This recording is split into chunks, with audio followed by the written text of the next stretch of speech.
Iran के निशाने पर यूएई क्यों? इसराइल की दोस्ती या मिडिल ईस्ट का बड़ा power game? Iran, America, Israel और अब मिडिल ईस्ट की राजनीति के बीच अचानक एक और देश सबसे ज्यादा चर्चा में है, यूएई। सवाल यह है, आखिर ऐसा क्या हुआ कि ईरान के गुस्से का सबसे बड़ा निशाना अमेरिका या इसराइल के बाद यूएई बनता दिखाई दे रहा है? क्या ये सिर्फ दो देशों की तनातनी है या इसके पीछे एक बहुत बड़ा जियोपॉलिटिकल पावर गेम चल रहा है जिसकी कड़ियां जुड़ती हैं यमन से, कतर से, सूडान से, सोमालिया से और यहां तक कि सोमालीलैंड से? आज की इस रिपोर्ट में हम पूरी कहानी समझेंगे।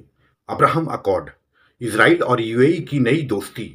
साल 2020 में मिडिल ईस्ट की राजनीति में एक बड़ा मोड़ आया जब संयुक्त अरब अमीरात ने आधिकारिक तौर पर इसराइल को एक देश के रूप में मान्यता दे दी। ये समझौता हुआ अब्राहम अकॉर्ड के तहत। इसके बाद इसराइल और यूएई के बीच तेजी से बढ़ने लगे खुफिया सहयोग, साइबर सुरक्षा समझौता, रक्षा साझेदारी और अरबों डॉलर का बिजनेस। लेकिन यूएई के इस फैसले को मुस्लिम दुनिया में कड़ी आलोचना का सामना करना पड़ा। कई अरब और ईरानी बुद्धिजीवियों और मीडिया का कहना था कि इस कदम से फिलिस्तीन के मुद्दे का नैरेटिव कमजोर हो सकता है। आलोचकों का मानना है कि इसके बाद क्षेत्र की राजनीति में एक नया ध्रुवीकरण दिखाई देने लगा, यानी यूएई ने क्षेत्रीय राजनीति में एक नई रणनीतिक दिशा चुनी और यहीं से ईरान और यूएई के संबंधों में तनाव बढ़ने लगा। ईरान को क्यों महसूस हुआ सुरक्षा खतरा? इस तनाव की एक बड़ी वजह है भूगोल। ईरान और यूएई के बीच सिर्फ फारस की खाड़ी का फासला है। ऐसे में यूएई और इसराइल की नजदीकियां तेहरान के लिए एक संभावित रणनीतिक खतरे के रूप में देखी गई। इसी वजह से ईरान के कई अधिकारियों और विश्लेषकों ने इस समझौते की आलोचना की। उनका कहना था कि अगर खाड़ी क्षेत्र में इसराइल की रणनीतिक मौजूदगी बढ़ती है तो यह ईरान की सुरक्षा के लिए चुनौती बन सकती है। हालांकि अमेरिका का सैन्य बेस, अमेरिका का एक तरह से फाइनेंशियल हब और इसराइल की अच्छी खासी मौजूदगी हर तरह से यूनाइटेड अमीरात में है। खाड़ी के 3 द्वीपों का विवाद। तनाव की वजह इसराइल तो है ही, लेकिन विवाद की वजह एक और भी है। एक पुराना क्षेत्रीय विवाद है। फारस की खाड़ी में 3 छोटे लेकिन बेहद रणनीतिक द्वीप हैं, अबू मूसा, ग्रेटर तुम्ब, लेजर तुम्ब। 1971 में जब ब्रिटेन ने खाड़ी क्षेत्र छोड़ा तब से ये द्वीप ईरान के नियंत्रण में है, लेकिन संयुक्त अरब अमीरात आज भी इन पर अपना दावा करता है। यानी ये सिर्फ जमीन का विवाद नहीं बल्कि समुद्री रणनीतिक नियंत्रण का भी मामला है। सोमालीलैंड और समुद्री रणनीति। दोस्तों, अब चलते हैं अफ्रीका के हॉर्न ऑफ अफ्रीका क्षेत्र की ओर। यहाँ एक क्षेत्र है सोमालीलैंड।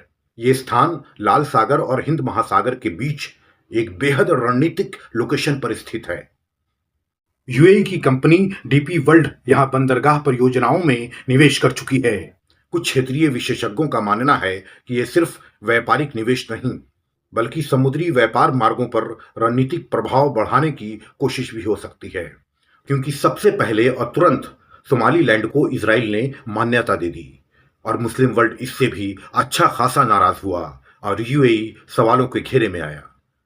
और लगातार अफ्रीकन और वेस्ट एशिया की मीडिया में इस बात की चर्चा भी होती रही है कि भविष्य में यदि इसराइल इस क्षेत्र में सैन्य ढांचे बनाता है तो उनका प्रभाव लाल सागर और यमन क्षेत्र पर पड़ सकता है। सोमालीलैंड की दूरी यमन से लगभग 250 से 300 किलोमीटर के आसपास मानी जाती है। यही कारण है कि ईरान और उसके सहयोगी देश इस क्षेत्र की गतिविधियों पर नजर बनाए रखते हैं। अब बात करते हैं मिडिल ईस्ट के इसराइल फिलिस्तीन के जटिल संघर्ष के बाद दूसरे सबसे जटिल संघर्ष की, यमन युद्ध। अरब मीडिया रिपोर्टों के अनुसार यमन के दक्षिणी क्षेत्रों में तनाव तब बढ़ गया जब सऊदी समर्थित यमनी सरकारी बलों और यूएई समर्थित साउदर्न ट्रांजिशनल काउंसिल एसटीसी के बीच टकराव हुआ।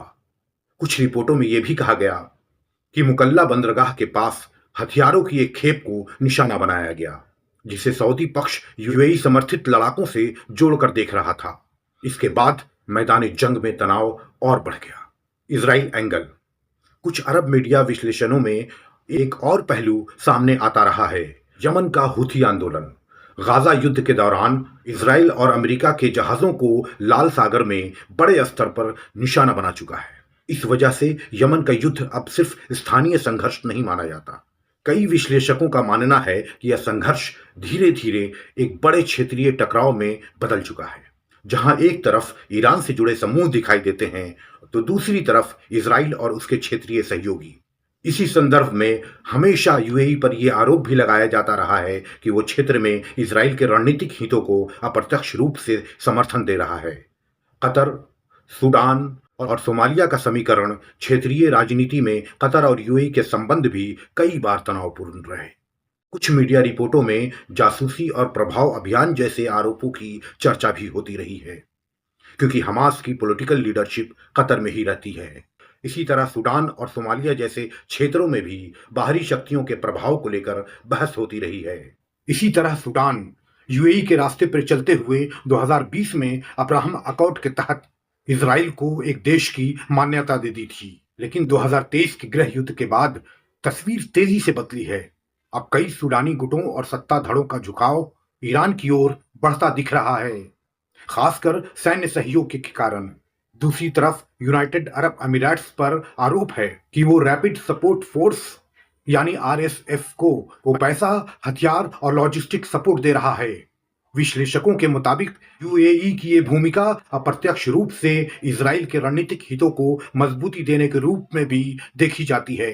यानी सूडान भी ईरान वर्सेस इजराइल के हितों के टकराव का जंग का मैदान बन चुका है, जहां ईरान और इजराइल के प्रभाव की छुपी हुई टक्कर साफ नजर आने लगी है। फिर सोमालिया में भी यूएई की वही कहानी सुनने और पढ़ने को मिलती है। मीडिया रिपोर्ट्स की माने तो, और स्पष्ट शब्दों में कहें तो सोमालिया जैसे क्षेत्रों में भी बाहरी शक्तियों के प्रभाव को लेकर कई अन्य मुस्लिम देशों के मीडिया में ये बहस होती रही है। कई विश्लेषकों का मानना है कि लाल सागर और हॉर्न ऑफ अफ्रीका क्षेत्र आज वैश्विक रणनीति प्रतिस्पर्धा का एक नया केंद्र बन चुका है। दोस्तों, अगर आप पूरी तस्वीर को देखें तो मिडिल ईस्ट में एक जटिल शक्ति संतुलन दिखाई देता है। एक तरफ अमेरिका, इजराइल और उनके यूएई जैसे कई क्षेत्रीय सहयोगी, और दूसरी तरफ ईरान और उसके सहयोगी समूह। इस टकराव का सबसे बड़ा पहलू फिलिस्तीन का मुद्दा भी है। ईरान अपने बयान में फिलिस्तीन के समर्थन की बात करता है, जबकि इजराइल अपनी सुरक्षा और ग्रेटर इजराइल प्रोजेक्ट के प्लान को प्राथमिकता देता है। और इसी भू राजनीतिक संघर्ष के बीच संयुक्त अरब अमीरात एक बेहद महत्वपूर्ण रणनीतिक तनाव के साथ खड़ा दिखाई देता है। यही वजह है कि यूएई एक तरह से जंग का एक अखाड़ा बना हुआ है, और इजराइल अमेरिका के बाद ईरान के सबसे ज्यादा निशाने पर यूएई है। यानी मिडिल ईस्ट की ये कहानी सिर्फ राजनीति की नहीं, बल्कि शक्ति, रणनीति और प्रभाव की भी कहानी है।